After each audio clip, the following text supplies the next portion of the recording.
Hi friends, ಈ ವಿಡಿಯೋಗೆ ಮರಿದೆ ಒಂದು ಲೈಕನ್ನು ಮಾಡಿ. ಅದೇ ರೀತಿ ಯಾರಾದರೂ ಸಬ್ಸ್ಕ್ರೈಬ್ ಮಾಡಿಲ್ಲ ಅಂತಂದರೆ ಸಬ್ಸ್ಕ್ರೈಬ್ ಮಾಡಿಕೊಂಡು ಪಕ್ಕದಲ್ಲಿರುವ ಬೆಲ್ ಐಕನನ್ನು ಒತ್ತಿ ಆಲ್ ಅಂತ ಪ್ರೆಸ್ ಮಾಡ್ಕೊಳ್ಳಿ. ನೆಕ್ಸ್ಟು ಅಲ್ಲಿ ಶೂಟಿಂಗ್ ಶುರುವಾದ ಮೇಲೆ ಯಾರು ಯಾವ ಪ್ಲೇಸಲ್ಲಿ ಎಲಿಮಿನೇಟ್ ಆದರು ಅನ್ನೋದ್ರ ಬಗ್ಗೆ ಕ್ಲಿಯರ್ ಕಟ್ಟು ಫಾಸ್ಟಾಗಿ ಜೆನ್ಯೂನ್ ಆಗಿ ನಿಮಗೆ ಬೇಗ ಅಪ್ಡೇಟ್ಸ್ ಬರುತ್ತೆ. ಸಬ್ಸ್ಕ್ರೈಬ್ ಮಾಡಿಕೊಂಡು ನೋಟಿಫಿಕೇಷನನ್ನು ಆನ್ ಮಾಡಿ ಇಟ್ಕೊಳ್ಳಿ. ನಿಮ್ಮ ಪ್ರಕಾರ ಈ ಸೀಸನ್ನಿನ ವಿನ್ನರ್ ಯಾರು, ರನ್ನರ್ ಯಾರು ಅಂತ ಮರೀದೆ ಈ ವಿಡಿಯೋ ಕೆಳಗಡೆ ಒಂದು ಕಮೆಂಟನ್ನು ಬರೀರಿ. ನನ್ನ ಒಪಿನಿಯನ್ ಯಾವ ರೀತಿ ಇದೆ ಅನ್ನೋದ್ರ ಬಗ್ಗೆ, ವಿನ್ನರ್ ಯಾರಾಗ್ಬೋದು, ರನ್ನರ್ ಯಾರಾಗ್ಬೋದು, ಯಾರು ಯಾವ ಪ್ಲೇಸಲ್ಲಿ ಎಲಿಮಿನೇಟ್ ಆಗಿ ಆಚೆ ಬರ್ಬೋದು ಅನ್ನೋದ್ರ ಬಗ್ಗೆ ನಾನು ಒಂದು ಪ್ರಿಡಿಕ್ಷನನ್ನು ಹೇಳೋದಕ್ಕೆ ಪ್ರಯತ್ನ ಮಾಡ್ತೀನಿ. 50 ಡೇಸ್ ಆದಾಗ ನಾನು ಟಾಪ್ 5 ಅಂತ ಒಂದು ವಿಡಿಯೋ ಮಾಡಿದ್ದೆ. ಅದರಲ್ಲಿ ಟಾಪ್ 6 ಹೆಸರನ್ನು ಹೇಳಿದ್ದೆ. ಆ ಟಾಪ್ 6 ಯಾರು ಹೆಸರು ಹೇಳಿದ್ನೋ ಆ 6 ಹೆಸರು ಕೂಡ ಅಟ್ ಪ್ರೆಸೆಂಟು ಬಿಗ್ ಬಾಸ್ ಹೌಸಲ್ಲಿ ಅವರೇ ಟಾಪ್ 6 ಆಗಿದ್ದಾರೆ. ಈಗ ವಿನ್ನರಿಂದ ಹಿಡಿದು ಲಾಸ್ಟ್ 6ನೇ ಪ್ಲೇಸಲ್ಲಿ ಬರೋದು ಯಾರು ಅಂತ ಒಂದು ಪ್ರಿಡಿಕ್ಷನ್ ಮಾಡ್ತೀನಿ. ನೋಡೋಣ, ಅದು ರೈಟ್ ಆಗ್ಬೋದು ಇಲ್ಲ ರಾಂಗ್ ಆಗ್ಬೋದು. ನನ್ನ ಒಪಿನಿಯನ್ ಅಷ್ಟೇ. ವೋಟಿಂಗ್ ಪ್ರಕಾರ ಬಂದರೆ ಯಾರು ವಿನ್ ಆಗ್ಬೋದು, ಯಾರು ಯಾವ ಪ್ಲೇಸಲ್ಲಿ ಬರ್ಬೋದು, ಇಲ್ಲ ಕೆಲವೊಂದು ಇನ್ಸೈಡ್ ಅಂದ್ಕೊಳ್ಳಿ, ನೀವು ಏನಾದರೂ ಅಂದ್ಕೊಳ್ಳಿ, ತುಂಬ ಕನ್ಸಿಡರ್ ಮಾಡ್ತಾರೆ. ವೋಟಿಂಗ್ ಒಂದೇ ಕನ್ಸಿಡರ್ ಮಾಡಲ್ಲ.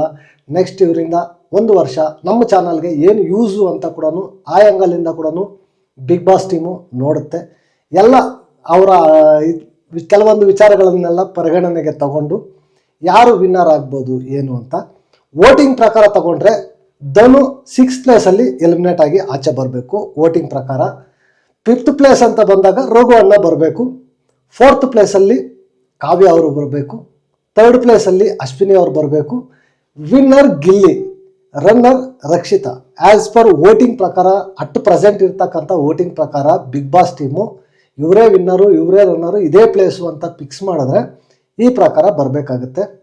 ಬಟ್ ಬಿಗ್ ಬಾಸ್ ಟೀಮು ಇದೇ ಪ್ರಕಾರ ಮಾಡಲ್ಲ, ಶೂರ್ ಶಾಟ್ ಮಾಡಲ್ಲ. ಬೇಕಾದರೆ ಸಂಡೇ ನೋಡ್ಕೊಳ್ಳಿ, 2 ಪ್ಲೇಸ್ ಮಾತ್ರ ಒಂದು ಶಾಕಿಂಗ್ ಆಗಿ ಇರುತ್ತೆ. ಅದರಲ್ಲೂ ಬದಲಾವಣೆ ಆಗೋದಂತೂ ಕನ್ಫರ್ಮು. ಇಬ್ಬರಿಗೆ ಒಂದು ಸ್ವಲ್ಪ ಶಾಕ್ ಆಗೋದಂತೂ ಕನ್ಫರ್ಮು. ಯಾರಿಗಾಗ್ಬೋದು ಆ ಶಾಕಿಂಗು ಅಂತ ಒಂದು ನನ್ನ ಪ್ರಿಡಿಕ್ಷನ್ ಏನು ಅಂತಂದರೆ 6th ಪ್ಲೇಸಲ್ಲಿ ಕಾವ್ಯ ಅವರು ಆಚೆ ಬರ್ಬೋದು. ನನ್ನ ಅನಿಸಿಕೆ, ನನ್ನ ಒಪಿನಿಯನ್ನು, ಚಾನಲ್ ಅವ್ರ ಕಡೆಯಿಂದ ಅವ್ರು ತಗೊಳ್ಳೋಂಥ ನಿರ್ಧಾರ ಎಲ್ಲ ಸೇರಿ 6th ಪ್ಲೇಸಲ್ಲಿ ಕಾವ್ಯ ಅವರು ಆಚೆ ಬರ್ಬೋದು. 5th ಪ್ಲೇಸಲ್ಲಿ ರಘು ಅಣ್ಣ ಬರ್ಬೋದು. ಇಲ್ಲ 6th ಪ್ಲೇಸಲ್ಲಿ ರಘು ಅಣ್ಣ ಬರ್ಬೋದು, ಇಲ್ಲ 5th ಪ್ಲೇಸಲ್ಲಿ ಕಾವ್ಯ ಬರ್ಬೋದು. ಆಲ್ಮೋಸ್ಟ್ ಇವರಿಬ್ಬರು 5th 6th ಪ್ಲೇಸಲ್ಲಿ ರಘು ಅಣ್ಣ ಮತ್ತು ಕಾವ್ಯ ಬರೋದಂತೂ ಕನ್ಫರ್ಮ್. ಇನ್ನು 4th ಪ್ಲೇಸ್ ಅಂತ ಬಂದಾಗ ಧನುಷ್ ಅವರು 4th ಪ್ಲೇಸಲ್ಲಿ ಆಚೆ ಬರ್ತಾರೆ ಅಂತ ನಾನು ಎಕ್ಸ್ಪೆಕ್ಟ್ ಮಾಡ್ತಾ ಇದ್ದೀನಿ. ಧನುಷನ್ನು ಸ್ವಲ್ಪ ಇನ್ನೂ 1-2 ಪ್ಲೇಸ್ ಪುಷ್ ಮಾಡ್ತಾರೆ. ವೋಟಿಂಗ್ ಒಂದೇ ಕನ್ಸಿಡರ್ ಮಾಡೋದಿಲ್ಲ. ನೆಕ್ಸ್ಟು ಸೀರಿಯಲ್ಲು ಅದು ಇದು ಅಂತ ನೋಡಿಕೊಂಡು ಇನ್ನೂ 1-2 ಪ್ಲೇಸ್ ಪುಷ್ ಮಾಡ್ತಾರೆ ಅಂತ ನಾನು ಅಂದ್ಕೊಂಡಿದ್ದೀನಿ. 4th ಪ್ಲೇಸಲ್ಲಿ ಧನುಷ್ ಬರ್ತಾರೆ. ಇನ್ನು ಟಾಪ್ 3 ಅಂತ ಬಂದಾಗ ಗಿಲ್ಲಿ, ರಕ್ಷಿತಾ, ಅಶ್ವಿನಿ, ಈ 3 ಜನ ಕೂಡ ಕೊನೆಗೆ ಹೋಗಿ ಸುದೀಪ್ ಅಣ್ಣ ಹೋಗಿ ಕರ್ಕೊಬರ್ತಾರೆ ಬಿಗ್ ಬಾಸ್ ಮನೆಯಿಂದ ಆಚೆಗೆ ಅಂತ ನಾನೊಂದು ಅಂದ್ಕೊಂಡಿದ್ದೀನಿ. ನನ್ನ ಎಕ್ಸ್ಪೆಕ್ಟೇಷನ್ನು, ನನ್ನ ಪ್ರಿಡಿಕ್ಷನ್ನು. ಇದರಲ್ಲಿ ವಿನ್ನರ್ ಅಂತ ಬಂದಾಗ ಯಾರು ಏನೇ ಅಂದ್ಕೊಂಡ್ರು, ಯಾರು ಏನೇ ಮಾತಾಡಿದ್ರು, ಯಾರು ಎಷ್ಟೇ ರಾಜಕೀಯ ಮಾಡಿದ್ರು, ವಿನ್ನರ್ ಅನ್ನೋದು ಗಿಲ್ಲಿ ಕ್ಲಿಯರ್ ಕಟ್ ಗುರು. ನನ್ನ ಪ್ರಕಾರ ವಿನ್ನರ್ ಅನ್ನೋದು ಗಿಲ್ಲಿ. ಈಗ ರನ್ನರ್ಗೆ ಬಂದಿರೋದು ರಕ್ಷಿತಾನ ಅಶ್ವಿನಿನ ಅಂತ ನನಗೆ ಅನ್ನಿಸ್ತಾ ಇದೆ, ಗಟ್ ಫೀಲಿಂಗ್ ಅನ್ನಿಸ್ತಾ ಇದೆ. 2 ಪ್ಲೇಸ್ಗೆ ಡ್ಯಾಮೇಜ್ ಆಗುತ್ತೆ ಅಂತ ನಾನು ಹೇಳಿದ್ದೆ. ಒಂದು ಕಾವ್ಯದು, ಇನ್ನೊಂದು ರಕ್ಷಿತಾದು. ನನಗೇನು ಅನಿಸುತ್ತೆ ಅಂತಂದರೆ ಅಶ್ವಿನಿನ ರನ್ನರ್ ಮಾಡ್ಬೋದು, 3rd ಪ್ಲೇಸಲ್ಲಿ ರಕ್ಷಿತಾನ ಕರ್ಕೊಬರ್ಬೋದು ಆಚೆ ಅಂತ ನನಗೆ ಅನ್ನಿಸ್ತಾ ಇದೆ. ಕಲರ್ಸ್ ಟೀಮು ಇನ್ನೂ ಒಂದು ಸ್ಟೆಪ್ ಮುಂದೆ ಹೋಗಿ ಬೇಕಾದರೆ ಧನುಷನ್ನು 3rd ಪ್ಲೇಸ್ ತಂದು ರಕ್ಷಿತಾನ 4th ಪ್ಲೇಸ್ ತರೋ ಚಾನ್ಸಸ್ಸು ಕೂಡ ತುಂಬ ಹೈ ಇದೆ. ಯಾಕಂತಂದರೆ ನೆಕ್ಸ್ಟು ಬಿಗ್ ಬಾಸ್ ಮುಗಿದ ಮೇಲೆ ಸೀರಿಯಲ್ಲು ಬೇರೆ ಅದು ಇದು ಅಂತ ನೋಡಿದಾಗ ಅಶ್ವಿನಿ ಮೇಡಮ್ಮು ಮಾಡೋ ಚಾನ್ಸಸ್ ಇದೆ, ಈ ಕಡೆ ಧನುಷು ಮಾಡೋ ಚಾನ್ಸಸ್ ಇದೆ, ಬೇರೆ ಗಿಲಿ ಈ ಥರ ಶೋ ಬಂದಾಗ ಗಿಲ್ಲಿನೂ ಮಾಡೋ ಚಾನ್ಸಸ್ ಇದೆ. ಬಟ್ ರಕ್ಷಿತಾ ಸೋಷಲ್ ಮೀಡಿಯಾ ಪ್ಲ್ಯಾಟ್ಫಾರ್ಮಿಂದ ಬಂದಿರೋದ್ರಿಂದ ಸ್ವಲ್ಪ ಅವ್ರಿಗೆ ಅವಕಾಶ ಸಿಗೋದು ಚಾನಲಲ್ಲಿ ಕಡಿಮೆ ಅಂತ ನಾನು ಅಂದ್ಕೊಂಡಿದ್ದೀನಿ. ಈ ಥರ ಆಗೋ ಚಾನ್ಸಸ್ಸು ಇದೆ.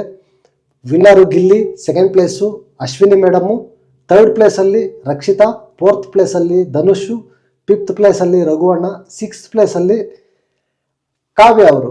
ನಿಮ್ಮ ಪ್ರಕಾರ ಯಾರು ಯಾವ ಪ್ಲೇಸಲ್ಲಿ ನಿಮ್ಮ ಒಪಿನಿಯನ್ ಬರೀರಿ, ಯಾರು ಇಂಥ ಪ್ಲೇಸ್ ಬರ್ಬೋದು ಅಂತ 1 to 6 ಒಂದು ಆರ್ಡ್ರನ್ನು ನೀವು ಕೊಡಿ. ನೋಡೋಣ, ನಾಳೆ ಸಂಡೇ ಶೂಟಿಂಗ್ ಶುರುವಾದಾಗ ಗೊತ್ತಾಗುತ್ತೆ ಯಾರು ಯಾವ ಪ್ಲೇಸಲ್ಲಿ ಎಲಿಮಿನೇಟ್ ಆಗಿ ಆಚೆ ಬಂದರು ಅಂತ. ನಾನು ಕ್ಲಿಯರ್ ಕಟ್ಟಾಗಿ ಎಲ್ಲ ವೀಡಿಯೋಸಲ್ಲೂ ಅಪ್ಡೇಟ್ ಮಾಡ್ತಾ ಬರ್ತೀನಿ. ನೆಕ್ಸ್ಟ್ ವಿಡಿಯೋದಲ್ಲಿ ಸಿಗೋಣ.